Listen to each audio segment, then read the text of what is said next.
है। समाधान के तीन पहलू हैं। एक, कि जनता को ये समझ हो कि भाई आपकी जो समस्या है इसके समाधान के लिए आपको स्वयं से जागरूक होना पड़ेगा, स्वयं से प्रयास करना होगा।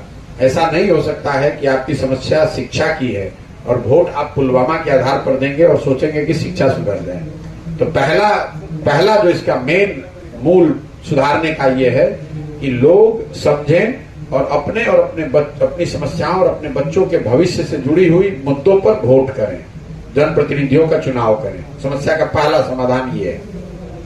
दूसरा, लोगों का ऐसा मानना है कि भाई हमारे पास विकल्प अच्छा नहीं है।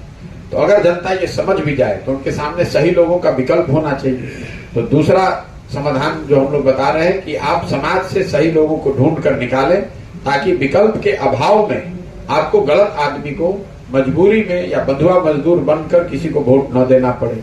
और तीसरा, लोग तैयार हो जाएं, उनके सामने अच्छे लोगों का विकल्प हो और वो उनको चुन भी दें। तो भी ये जरूरी है कि उस चुने हुए जनप्रतिनिधियों के पास बिहार के विकास के लिए जमीनी धरातल को समझकर बनाई गई सोची समझी एक योजना हो। तो यही काम हम लोग कर रहे हैं। घर घर जाकर, गांव गांव जाकर जनता को ये बता रहे हैं कि आप जाति, धर्म, भारत, पाकिस्तान, पुलवामा, हिंदू, मुसलमान, 5 किलो अनाज, नाली गली को छोड़कर अपने भविष्य, अपने बच्चों के भविष्य के लिए जो जरूरी है, शिक्षा, स्वास्थ्य, रोजगार, इन विषयों पर वोट करें। दूसरा, पदयात्रा के जरिए गांव, समाज, देहात, कस्बे से उन सारे ऐसे लोगों को ढूंढकर चिन्हित करके निकालने का प्रयास कर रहे हैं जो कि शायद मिलकर एक नया विकल्प बना सके, समाज को बेहतर विकल्प दे सके।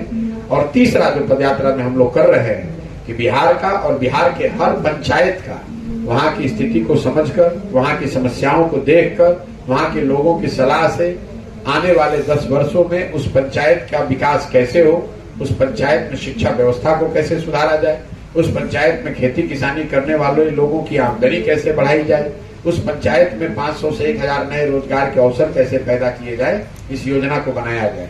पूरी पदयात्रा का उद्देश्य यही है, यही काम कर रहे हैं।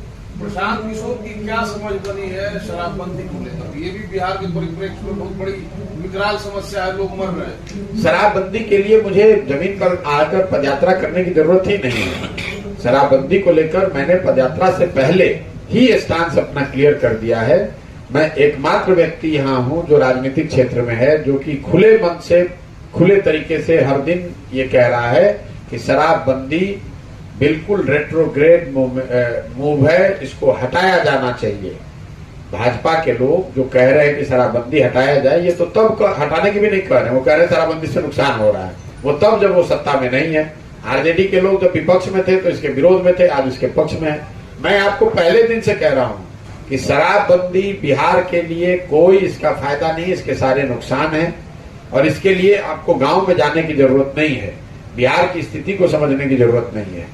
दुनिया भर में कोई ऐसा उदाहरण है नहीं जहां किसी राज्य ने, किसी देश ने, किसी समाज ने शराबबंदी के जरिए अपना सामाजिक राजनीतिक उत्थान किया हो। दूसरी बात, लोग बताते हैं कि गांधी जी ने शराबबंदी की बात कही, तो वो बात भी सिरे से गलत है। मैं खारिज करता हूं, कैमरे पर आपको चुनौती भी दे रहा हूं, रोज बोलता हूं।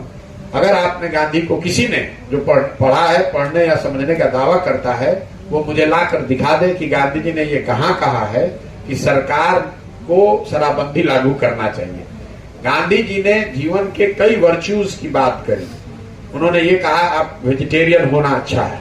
उन्होंने ये नहीं कहा कि सरकार कानून बना दे कि जो नॉन वेजिटेरियन है उसको जेल में पकड़ लिए बंद कर दिया जाएगा। गांधी जी ने उसी संदर्भ में ये कहा कि शराब पीना बुरी बात है, इस रोके जाने के लिए समाज को प्रयास करना चाहिए। गांधी जी ने ये कहीं नहीं कहा कि कानून बनाकर आप शराबबंदी लागू कर दें और सरकार का अपना जो काम है उसको छोड़ के अब आप शराबबंदी को लागू करने